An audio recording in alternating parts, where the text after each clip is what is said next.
പ്രിയമുള്ളവരെ, നാം ഇന്ന് ഓർക്കുന്നത് ദരിദ്രർക്കും രോഗികൾക്കും സേവനം ചെയ്തുകൊണ്ട് തൻ്റെ ജീവിതം മുഴുവൻ ദൈവത്തിനായി സമർപ്പിച്ച വിശുദ്ധ കത്രീന സിയാനിയെക്കുറിച്ചാണ്. വിശുദ്ധ കത്രീന സിയേന 1347 ഇറ്റലിയിലെ സിയേന നഗരത്തിൽ ഒരു സാധാരണ കുടുംബത്തിൽ ജനിച്ചു.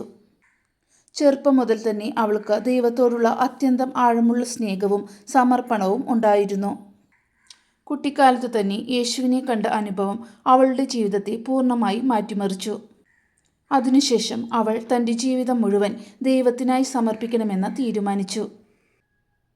കത്രീന തൻ്റെ യൗവനകാലത്ത് ലോകത്തിൻ്റെ ആഡംബരങ്ങൾ എല്ലാം ഉപേക്ഷിച്ച് ഒരു സന്യാസിനിയുടെ ജീവിതം തിരഞ്ഞെടുത്തു. എന്നാൽ അവൾ ഒരു കോൺവെന്റിലും ചേർന്നിരുന്നില്ല. വീട്ടിലിരുന്നു കൊണ്ട് തന്നെ പ്രാർത്ഥനയും ഉപവാസവും നിറഞ്ഞ ഒരു ജീവിതം നയിച്ചു. അവളുടെ ആത്മീയ ജീവിതം വളരെ ആഴമുള്ളതും ദൈവവുമായി അടുക്കുന്ന ഒരു ബന്ധവുമായിരുന്നു. കത്രീനയുടെ ജീവിതത്തിലെ ഏറ്റവും ശ്രദ്ധേയമായ ഘടകങ്ങളിൽ ഒന്നാണ് അവളുടെ സേവന മനോഭാവം. അവൾ ദരിദ്രർക്കും രോഗികൾക്കും, പ്രത്യേകിച്ച് പ്ലേഗ് രോഗം ബാധിച്ചവർക്കും ഭയമില്ലാതെ സേവനം ചെയ്തു. പലരും ഒഴിവാക്കുന്ന ആളുകളുടെ അടുക്കൽ അവൾ സ്നേഹത്തോടെ എത്തി അവർക്ക് ആശ്വാസവും പരിചരണവും നൽകി. അവളുടെ ജീവിതം നമ്മെ പഠിപ്പിക്കുന്നത് യഥാർത്ഥ വിശ്വാസം പ്രവൃത്തികളിലൂടെ പ്രകടമാകണം എന്നതാണ്. വിശുദ്ധ കത്രീന സിയേന ഒരു ആത്മീയ വ്യക്തിയായിരുന്നു. മാത്രമല്ല, സഭയുടെ കാര്യങ്ങളിലും അവൾ വലിയ പങ്കുവഹിച്ചു. ആ കാലത്ത് പാപ്പ ഫ്രാൻസിലെ അവന്യോണിൽ താമസിച്ചിരുന്നപ്പോൾ അവൾ ധൈര്യത്തോടെ പാപ്പയോട് റോമിലേക്ക് മടങ്ങാൻ ആവശ്യപ്പെട്ടു. അവളുടെ പ്രാർത്ഥനകളും ഉപദേശങ്ങളും വലിയ സ്വാധീനം ചെലുത്തി. അവളുടെ വാക്കുകൾ ശക്തിയുള്ളതും ദൈവിക ജ്ഞാനത്താൽ നിറഞ്ഞതുമായിരുന്നു. കത്രീനയുടെ എഴുത്തുകൾ ഇന്നും വളരെ പ്രശസ്തമാണ്. അവളുടെ പ്രധാന കൃതി ഡയലോഗ് ഓഫ് ഡിവൈൻ പ്രൊവിഡൻസ് ദൈവസ്നേഹത്തിൻ്റെ ആഴം വെളിപ്പെടുത്തുന്ന ഒരു ആത്മീയ ഗ്രന്ഥമാണ്. അവളുടെ വചനങ്ങൾ ഇന്നും അനേകരെ പ്രചോദിപ്പിക്കുന്നു.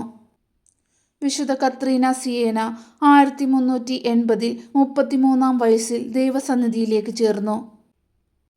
പിന്നീട് അവളെ വിശുദ്ധിയായി പ്രഖ്യാപിക്കുകയും 1970 സഭാധ്യാപിക എന്ന ബഹുമതി നൽകുകയും ചെയ്തു. സ്ത്രീകളിൽ നിന്ന് ഈ ബഹുമതി ലഭിച്ച ആദ്യത്തെ ഒരാളാണ് അവൾ. വിശുദ്ധ കത്രീന സിയേനയുടെ ജീവിതത്തിൽ പറയപ്പെടുന്ന ചില പ്രധാന അത്ഭുതങ്ങളും ദൈവാനുഭവങ്ങളും താഴെ കൊടുക്കുന്നു. കുട്ടിക്കാലം മുതൽ തന്നെ കത്രീനയ്ക്ക് യേശുവിനെയും ദൈവദൂതന്മാരെയും കാണുന്ന ആത്മീയ അനുഭവങ്ങൾ ഉണ്ടായിരുന്നുവെന്ന് പറയപ്പെടുന്നു. ഈ ദർശനങ്ങൾ അവളുടെ വിശ്വാസത്തെ കൂടുതൽ ശക്തമാക്കി ദൈവസ്നേഹത്തിൽ അവളെ വളർത്തി. കത്രീനയുടെ ജീവിതത്തിലെ ഏറ്റവും പ്രശസ്തമായ അത്ഭുതങ്ങളിൽ ഒന്നാണ് അവളുടെ മിസ്റ്റിക്കൽ മാരേജ്. ഇത് അവളുടെ ദൈവത്തോടുള്ള ആഴത്തിലുള്ള ഐക്യത്തിൻ്റെ അടയാളമായി കാണപ്പെടുന്നു. കത്രീനയ്ക്ക് യേശുവിൻ്റെ കുരിശിലെ വേദനയുടെ അടയാളങ്ങൾ ആത്മീയമായി ലഭിച്ചുവെന്ന് പറയപ്പെടുന്നു. ചില വിവരണങ്ങൾ പ്രകാരം ഈ മുറിവുകൾ പുറത്തേക്ക് കാണാനാകാത്ത വിധത്തിൽ ദൈവം മറച്ചു വച്ചിരുന്നുവെന്ന് വിശ്വാസം പറയുന്നു. കത്രീന പ്രാർത്ഥിച്ചപ്പോൾ പലർക്കും രോഗങ്ങളിൽ നിന്ന് ആശ്വാസം ലഭിച്ചുവെന്ന് വിശ്വാസികൾ പറയുന്നു.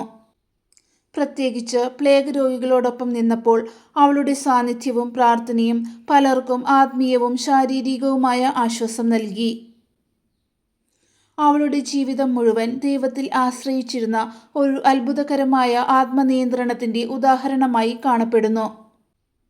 വിദ്യാഭ്യാസം വളരെ കുറവായിരുന്നിട്ടും അവൾ എഴുതിയ കത്തുകളും ആത്മീയ ഗ്രന്ഥങ്ങളും അത്യന്തം ആഴമുള്ള ജ്ഞാനം നിറഞ്ഞവയാണ്.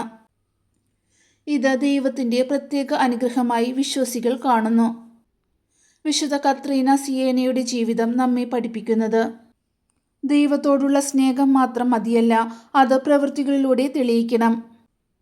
പ്രാർത്ഥനയും സേവനവും ഒരുമിച്ച് പോകുമ്പോൾ ജീവിതം ദൈവത്തിൻ്റെ മഹത്വത്തിനായി ഉപയോഗിക്കാം. ചെറിയ ആളായാലും ദൈവത്തിൻ്റെ കയ്യിൽ വലിയ കാര്യങ്ങൾ ചെയ്യാൻ കഴിയും.